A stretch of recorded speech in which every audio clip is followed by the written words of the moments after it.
नमस्कार, मी प्राध्यापक जाधव रुपाली, राजश्री शाहू महाविद्यालय लातूर, अर्थशास्त्र विभाग। आजच्या या लेक्चरमध्ये आपण सूक्ष्म अर्थशास्त्रामधील एक महत्त्वाचा नियम, मागणीचा नियम आपण स्पष्ट करणार आहोत। सूक्ष्म अर्थशास्त्रामधला मागणीचा नियम हा महत्त्वाचा नियम म्हणून ओळखला जातो। सूक्ष्म अर्थशास्त्र म्हणजे काय? तर एका व्यक्तीच्या आर्थिक बाबींचा किंवा एका व्यक्तीच्या आर्थिक वर्तनाचा अभ्यास ज्या शास्त्रामध्ये केला जातो त्या शास्त्राला सूक्ष्म अर्थशास्त्र असे म्हणतात। या सूक्ष्म अर्थशास्त्रामधील आपल्याला मागणीचा नियम अभ्यासायचा आहे। सूक्ष्म अर्थशास्त्राची व्याख्या स्पष्ट केल्यानंतर मागणीच्या नियमाकडे आपण वळू। मग मागणीचा नियम स्पष्ट करण्या अगोदर मागणी कशाला म्हणतात त्याचं विश्लेषण आपण करू। मग अर्थशास्त्रामध्ये मागणी कशाला म्हणतात?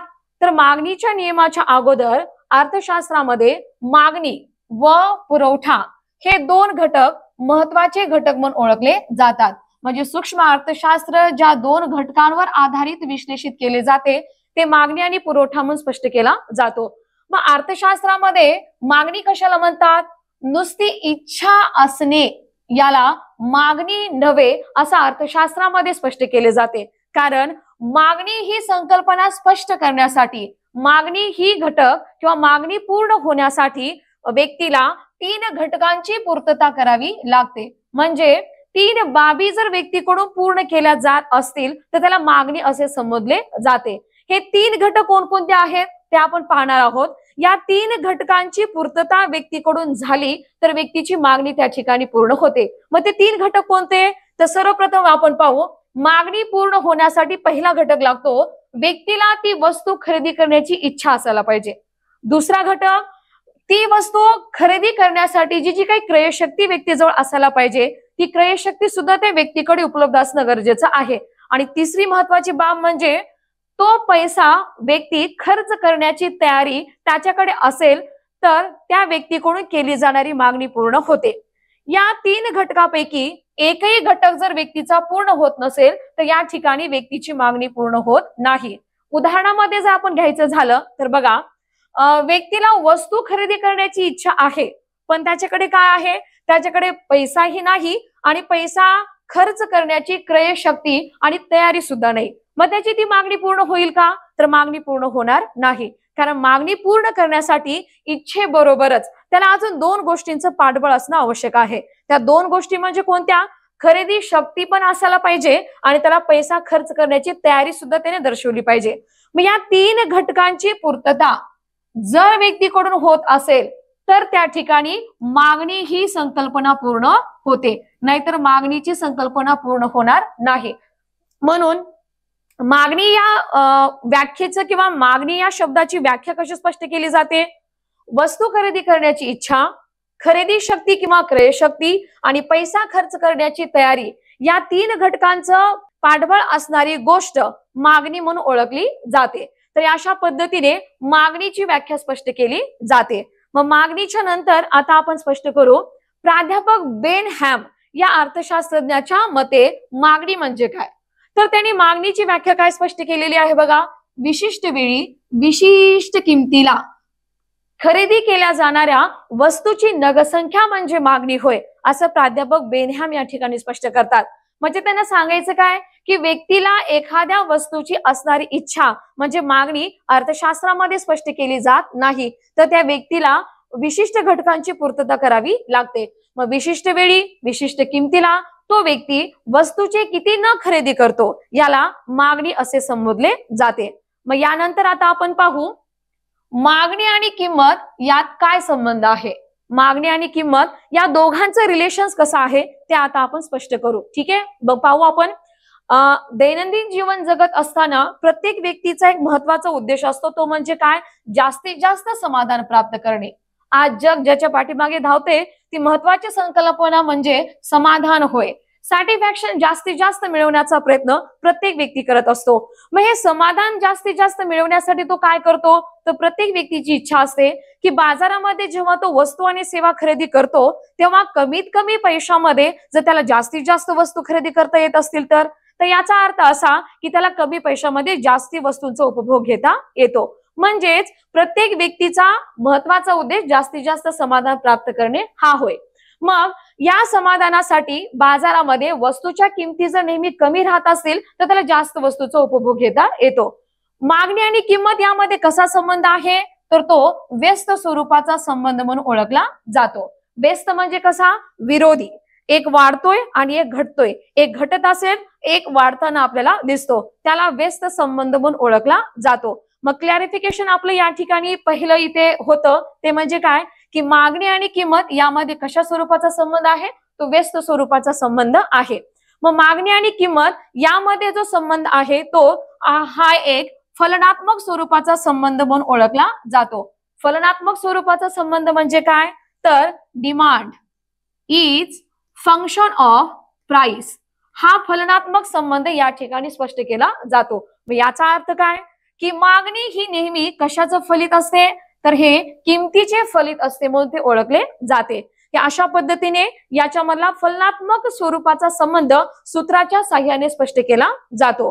मग फलनात्मक स्वरूपाचा संबंध शाब्दिक भाषेमध्ये सांगायचा असेल तर किमतीच्या विरुद्ध दिशेने मागणीत बदल होतो. विरुद्ध दिशेने म्हणजे एक वाढणे आणि एक घटणे. तर याचा अर्थ काय, किंमत जास्त जेव्हा असते तेव्हा काय असते, मागणी कमी असते. आणि या उलट किंमत जेव्हा कमी असते तेव्हा मागणी कशी असते, जास्त असते. म्हणजे या दोघांमध्ये असणारा हा संबंध व्यस्त स्वरूपाचा दर्शविला जातो. मग हाच संबंध आपल्याला आकृतीच्या साह्याने त्याच पद्धतीने कोष्टकाच्या साह्याने स्पष्ट करायचा आहे. तर त्याची पुढची जी प्रक्रिया आहे ते आपण नेक्स्ट स्लाइड मध्ये आपण पाहणार आहोत. ठीक आहे. या अगोदर आता आपण पाहू की या सूक्ष्म अर्थशास्त्रामध्ये मागणीचा नियम मांडण्याचे श्रेय कोणाला जातं तर ते प्रमुख अर्थशास्त्रज्ञ आहेत डॉक्टर मार्शल.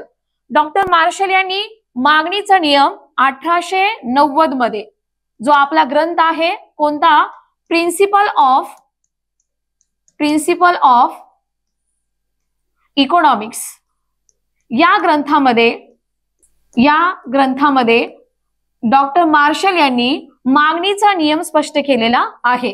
आणि या मागणीचा नियम त्यांच्या दृष्टिकोनातून सुद्धा आपल्याला स्पष्ट करायचा आहे. मग डॉक्टर मार्शल यांच्या मते मागणीचा नियम म्हणजे काय तर त्यांनी या ठिकाणी एक वाक्य घेतलेलं आहे ते म्हणजे कुठलं, इतर परिस्थिती स्थिर असतात. तर या इतर परिस्थितीचं विश्लेषण आपल्याला पुढे गृहीतकामध्ये स्पष्ट करायचं आहे की डॉक्टर मार्शल यांना कुठली परिस्थिती स्थिर ग्राह्य धरायची आहे. मग ते आपण नंतर एक्सप्लेन करणार आहोत. इतर परिस्थिती स्थिर असताना वस्तूच्या किमतीत वाढ झाल्यास त्या वस्तूच्या मागणीमध्ये काय होते, घट होते, मागणी घटते. आणि वस्तूची किंमत कमी झाल्यास त्या वस्तूची मागणी वाढते. हे प्राध्यापक डॉक्टर मार्शल यांनी मागणीचा नियम स्पष्ट केलेला आहे. तर अगदी साधा सरळ सोपा मागणीच्या नियमाचं विधान डॉक्टर मार्शल यांनी स्पष्ट केलेले आहे. म्हणजे मतितार्थ काय काढता येतो थोडक्यामध्ये तर वस्तूची किंमत आणि मागणी, वस्तूची किंमत व मागणी याच्यामधला जो काही संबंध आहे, वस्तूची किंमत व मागणी या दोघांमध्ये असणारा संबंध परस्पर विरोधी म्हणून तो ओळखला जातो. कारण दोघही एकाच दिशेने वाढत नाहीत तर एक वाढतो आणि एक घटतो म्हणून ते काय म्हटलं ओळखलं जातं तर ते परस्पर विरोधी म्हणून ते स्पष्ट केले जाते. अशा पद्धतीने मागणीचा नियम स्पष्ट केला जातो. आता मागणीच्या नियमाच्या विश्लेषणासाठी एक आपण तालिका घेणार आहोत, एक कोष्टक आपण स्पष्ट करणार आहोत. कोष्टक एकदम साध्या सरळ भाषेमध्ये दिलेले, एकदम तुम्हाला समजेल अशाच ते मेथड मध्ये आहे. तर कोष्टकाच्या या बाजूला आपण घेतलेली आहे वस्तूची किंमत आणि त्या ठिकाणी आपण घेतलेली आहे वस्तूची मागणी. वस्तूची किंमत आपण दर्शवलेली आहे रुपयामध्ये आणि वस्तूची मागणी आपण दर्शवलेली आहे नगसंख्येमध्ये. मग आपण सुरुवात आपण पाहू. आपण स्पष्ट केलेलं आहे दोघांमध्ये असणारा संबंध व्यस्त स्वरूपाचा आहे. मग जेव्हा वस्तूची किंमत 1 रुपया असते, पाहू शकतो आपण सर्वात कमी वस्तूची किंमत आहे. व वस्तूची किंमत 1 रुपया असताना उपभोक्ता असेल किंवा व्यक्ती असेल सर्वात जास्त वस्तूची नगसंख्या खरेदी करतो. म्हणजे याचा अर्थ काय निघतो, वस्तूची किंमत कमी असल्यास उपभोक्ता सर्वाधिक नगसंख्येची तो खरेदी करतो. म्हणजेच वस्तूची किंमत कमी, मागणी नगसंख्या जास्त किंवा मागणी जास्त. बघा यानंतर वस्तूची किंमत जेव्हा 1 रुपयावरून 2 रुपये होते त्यावेळेस आपण पाहू शकता तो पूर्वी इतकीच नगसंख्या खरेदी करू शकत नाही, तर तो किती नगसंख्या खरेदी करू शकतो, 18. याचा अर्थ काय किमतीतील 1 रुपयाच्या वाढीमुळे त्याच्या नगसंख्येमध्ये 2 नगाची घट झालेली आपल्याला दिसते. म्हणजे आता इथे सुरुवात कशी होते, वस्तूच्या किमतीत ज्या पद्धतीने वाढ होते अगदी त्याच पद्धतीने वस्तूच्या मागणीमध्ये स्टेप बाय स्टेप घट होताना आपल्याला दिसते. मग वस्तूची किंमत 2च्या ऐवजी 3 रुपये झाली तर मागणी परत 18 वरून 16 नगसंख्येपर्यंत आपल्याला येताना दिसते. याच्या नंतर वस्तूची किंमत जेव्हा 4 रुपये होते तेव्हा उपभोक्त्याकडून केली जाणारी वस्तूची नगसंख्या ही 13 नग इतकी असते. यानंतर आता आपण पाहू सर्वात जास्त जेव्हा वस्तूची किंमत 1 रुपयावरून किती रुपये होते, 6 रुपये होते, त्यावेळेस तुम्ही कोष्टकामध्ये पाहू शकता तर वस्तूच्या किमतीतील वाढीचा परिणाम म्हणून उपभोक्त्याच्या मागणी नगसंख्येमध्ये सर्वाधिक प्रमाणामध्ये घट होताना आपल्याला दिसते. आणि ही घट आपण पाहिलेली आहे. 1 रुपया असताना तो किती नगसंख्या घेतो, 20 नगसंख्येची खरेदी करतो. तर वस्तूच्या किमतीत वाढ झाल्यानंतर तो फक्त 9 एवढ्याच वस्तूची खरेदी तो करू शकतो. मी याचा अर्थ काय, वस्तूच्या किमतीतील वाढीचा परिणाम म्हणून उपभोक्त्याच्या खरेदी केल्या जाणाऱ्या मागणी नगसंख्येमध्ये घट होते. म्हणजे दोघांमध्ये असणारा संबंध कसा, इनव्हर्स या ठिकाणी आपल्याला व्यस्त स्वरूपाचा दिसतो. जर खालच्या दिशेने जर आपण पाहत गेलो तर त्याचे विश्लेषण कसं करता येतं आपल्याला, वस्तूच्या किमतीमध्ये जर हळूहळू जर घट होत गेली तर या ठिकाणी वस्तूच्या मागणी नगसंख्येमध्ये या ठिकाणी आपल्याला वाढ होताना दिसते. म्हणजे किंमत 6, 9, 6 वरून जर ही किंमत किती झाली, 1 रुपया झाली तर नगसंख्या 9 वरून 20 पर्यंत वाढताना आपल्याला दिसते. पण या दोघांमध्ये असणारा संबंध व्यस्त स्वरूपाचा आपल्याला सांगता येतो. हे आपण कोष्टक घेतलं, या कोष्टकाच्या आधारे आपण डायग्राम सुद्धा एक्सप्लेन करू शकतो. तर डायग्रामचं विश्लेषण आपण करणार आहोत. तर नेहमी आपण डायग्राम काढत असताना आपण OY अक्षावर आपण वस्तूची किंमत दर्शवलेली आहे आणि OX अक्षावर आपण वस्तूची मागणी नगसंख्या आपण दर्शवलेली आहे. मग या डायग्रामच्या आधारे आपल्याला मागणी वक्र काढता येतो आणि मागणी वक्राचा उतार किंवा स्लोप कशा स्वरूपाचा आहे ते सुद्धा आपण काढू शकतो. मग डायग्राम मध्ये सुरुवातीला आपण पाहू, कोष्टकाच्या आधारेच आपण डायग्रामचं विश्लेषण करू. वस्तूची किंमत जेव्हा 1 रुपया होते त्यावेळेस मागणी नगसंख्या आपली किती आहे, 20 आहे. आणि या उलट वस्तूची किंमत जेव्हा 2 रुपये होते त्यावेळेस मागणी नगसंख्या मात्र 18 होते. तर याचं कॉम्बिनेशन आपण या ठिकाणी दाखवलेलं आहे F बिंदूमध्ये. आणि जेव्हा किंमत 2 रुपये असते, मागणी नगसंख्या 18 असते, त्यावेळेस त्या दोघांचं दाखवणारा जो काही कॉम्बिनेशन आहे ते आपण E या बिंदूमध्ये दाखवलेला आहे. अगदी त्याचप्रमाणे किंमत जेव्हा 3 रुपये असते तेव्हा मागणी नगसंख्या 16 असते, त्याचा बिंदू आपण D दर्शवलेला आहे. वस्तूची किंमत जेव्हा 4 रुपये असते तेव्हा मागणी नगसंख्या 13 नगाची असते, त्याचं कॉम्बिनेशन आपण C या बिंदूमध्ये दाखवलेलं आहे. तसंच अगदी 5 किंमत असते त्यावेळेस तो किती नगसंख्या खरेदी करतो, 11, तर त्याचं कॉम्बिनेशन B मध्ये आहे. वस्तूची किंमत जेव्हा 6 रुपये होते सर्वाधिक तेव्हा तो सर्वात कमी नगसंख्या खरेदी करतो, त्याचं कॉम्बिनेशन आपण A बिंदूमध्ये दाखवलेलं आहे.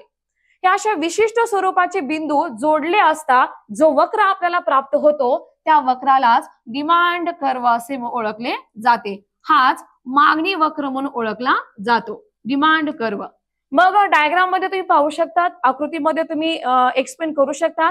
हा मागणी वक्र जो आहे तो डावीकडून उजवीकडे खाली सरकत जाणारा आपल्याला दिसतो. म्हणजे याचा अर्थ काय, मागणी वक्राचा उतार हा कशा स्वरूपाचा आहे, ऋणात्मक स्वरूपाचा आहे. ऋणात्मक, डावीकडून उजवीकडे खाली सरकत जाणारा. आणि याला दुसऱ्या भाषेमध्ये काय म्हटलं जातं, तो आहे अधोगामी स्वरूपाचा. अधोगामी म्हणजेच त्याचा अर्थ पण तोच होतो, ऋणात्मक स्वरूपाचा. आणि दुसऱ्या भाषेमध्ये डावीकडून उजवीकडे खाली सरकत जाणारा आहे.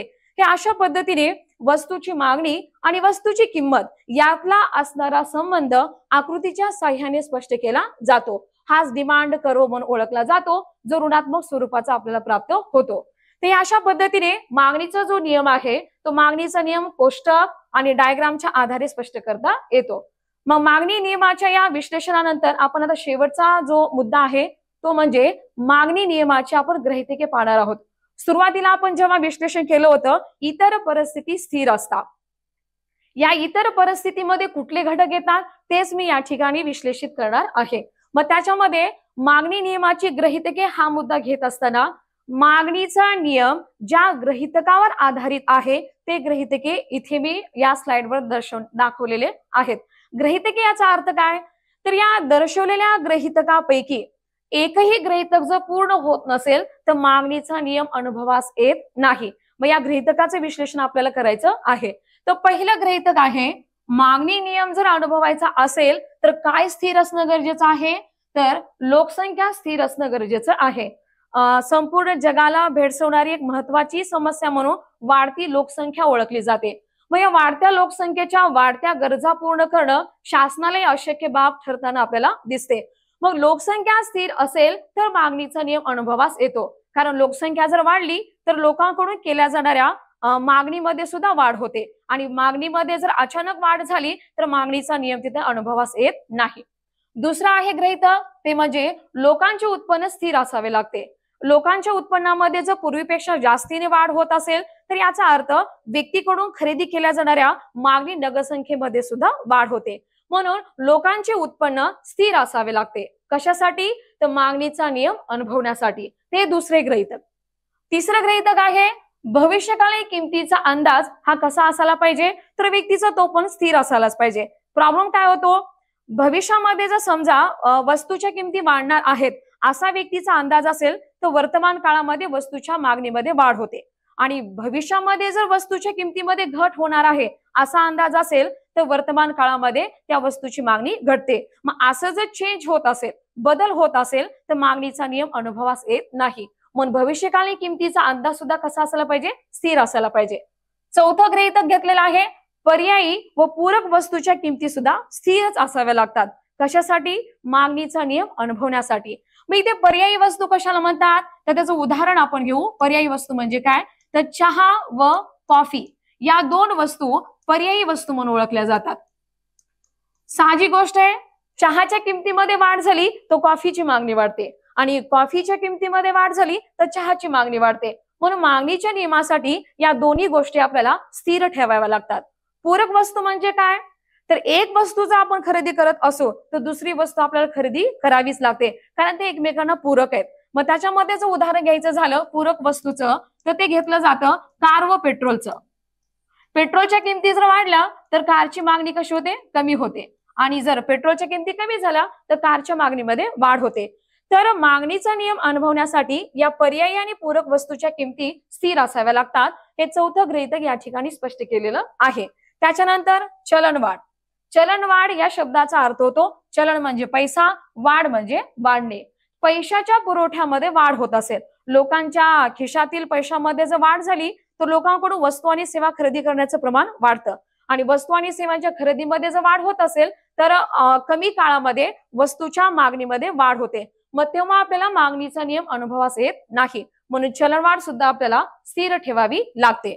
त्याच पद्धतीने सहावं गृहीतक आहे मागणी नियमाचं, ते म्हणजे लोकांच्या आवडीनिवडी स्थिर असाव्या लागतात. लोकांच्या आवडीनिवडी म्हणजेच काय, चालीरीती, प्रथा, परंपरा या गोष्टी जर बदलत असतील तर व्यक्तीकडून खरेदी केल्या जाणाऱ्या वस्तूच्या मागणी नगरसंख्येमध्ये सुद्धा बदल होतो. मग त्यावेळेस मागणीचा नियम अनुभवास येत नाही. म्हणून लोकांच्या आवडीनिवडी सुद्धा कशा ठेवाव्या लागतात, स्थिर ठेवाव्या लागतात, तर मागणीचा नियम अनुभवास येतो. आणि त्याच्यानंतर सातवं गृहीतक आहे इतर वस्तूच्या किमती पण स्थिर. सगळ्या गोष्टी मागणी नियमासाठी आपण स्थिरच गृहीत घेतलेल्या आहेत, पण इतर वस्तूच्या किमती सुद्धा मागणी नियमासाठी स्थिरच असाव्या लागतात. आणि शेवटचं गृहीतक आहे मागणी नियमाचं, ते म्हणजे हवामान. हवामान म्हणजे जे काही वातावरण आहे त्या हवामानामध्ये जर बदल होत असेल तर व्यक्तीकडून खरेदी केल्या जाणाऱ्या वस्तूच्या नगरसंख्येवर सुद्धा त्याचा परिणाम होतो. म्हणून हवामान जर स्थिर असेल तर मागणीचा नियम अनुभवास येतो. पण प्रत्यक्षामध्ये अशा सर्व गोष्टी स्थिर असणं अशक्य गोष्ट आहे. पण नियम स्पष्ट करायचा म्हटलं की विशिष्ट परिस्थिती ग्राह्य धरावीच लागते. तर या ग्राह्य परिस्थितीमध्ये डॉक्टर मार्शल यांचा मागणीचा नियम आपल्याला अनुभवास येतो. अशा कोष्टकाच्या आधारे, आकृतीच्या आधारे डॉक्टर मार्शल यांनी मागणीचा नियम स्पष्ट केलेला आहे. तर तुम्हाला चांगल्या पद्धतीने हा मागणीचा नियम समजलेला असेल. धन्यवाद.